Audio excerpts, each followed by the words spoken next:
Bismillahirrahmanirrahim. Assalamualaikum warahmatullahi wabarakatuh.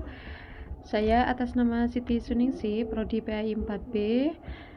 Di sini saya memenuhi tugas dari Bapak dosen Bapak Fikri Farihin MPD di mata kuliah Metodologi Pengabdian Masyarakat.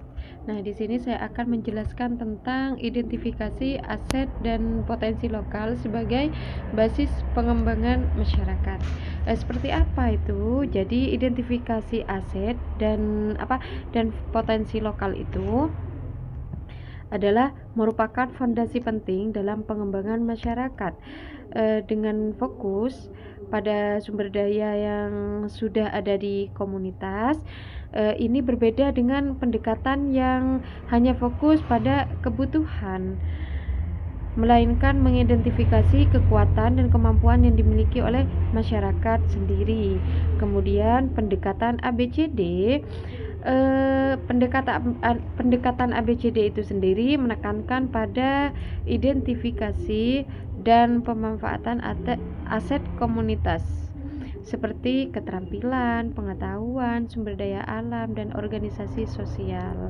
Dengan mengidentifikasi aset-aset ini, masyarakat dapat membangun proyek yang relevan, meningkatkan kemandirian ekonomi, dan memperkuat kohesi sosial. Yang pertama adalah aset yang bisa diidentifikasi. Aset yang bisa diidentifikasikan itu apa saja sih? Yang pertama adalah aset manusia. Jadi aset manusia itu terdiri dari keterampilan, pengetahuan, bakat, pengalaman, dan sumber daya manusia lainnya. Kemudian aset fisik, aset sosial, aset finansial, kemudian aset budaya. Nah, itu yang pertama ya. Kemudian poin yang kedua adalah pemanfaatan aset dan potensi lokal. Di sini ada 4 poin juga. Ada 4 poin. Yang pertama adalah pemberdayaan masyarakat, yakni pemberdayaan masyarakat itu memperkuat kapasitas masyarakat untuk mengelola sumber daya mereka sendiri, begitu ya. Kemudian pembangunan yang berkelanjutan, kemudian peningkatan kesejahteraan, dan yang terakhir adalah penyelesaian masalah. Itu poin yang kedua. Kemudian poin yang ketiga adalah industri ya poin yang ketiga adalah contoh penerapan di Surabaya, yaitu industri kreatif, wisata budaya, pengembangan UMKM, kemudian pengelolaan lingkungan. Kemudian adapun pembagiannya dalam penjelasan, yaitu yang pertama ada di aset-aset yang nyata. Aset nyata merupakan sesuatu yang sah dimiliki, termasuk di dalamnya properti fisik sebagaimana hak milik dan berfungsi sama seperti properti fisik.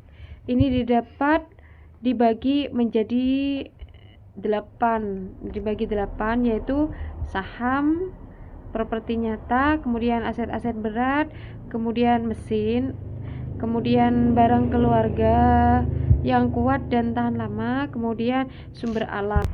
Nah, itu aset yang nyata ya. Kemudian untuk aset yang tidak nyata itu, yaitu aset yang tidak nyata ini lebih bersifat tidak pasti, tidak secara legal diatur, dan seringkali diatur secara tidak jelas oleh karakter individu atau hubungan sosial dan ekonomi. Adapun yang dalam termasuk aset yaitu yang pertama adalah aset manusia juga, kemudian aset fisik, aset sosial, aset finansial, kemudian aset natural. Kesimpulannya adalah identifikasi aset dan potensi lokal merupakan langkah awal penting dalam pengembangan masyarakat berbasis kekuatan, yakni aset based ya. Bukan kekurangan. Pendekatan ABCD mendorong masyarakat untuk mengenali dan memanfaatkan berbagai jenis aset, baik yang nyata seperti tanah, apalagi uang dan infrastruktur, maupun yang tidak nyata seperti keterampilan, budaya, dan jaringan sosial, untuk membangun kemandirian, meningkatkan kesejahteraan, serta mengatasi berbagai permasalahan lokal secara berkelanjutan. Mungkin itu saja dari saya, kurang dan lebihnya saya mohon maaf. Wabillahi taufiq wal hidayah. Assalamualaikum warahmatullahi wabarakatuh.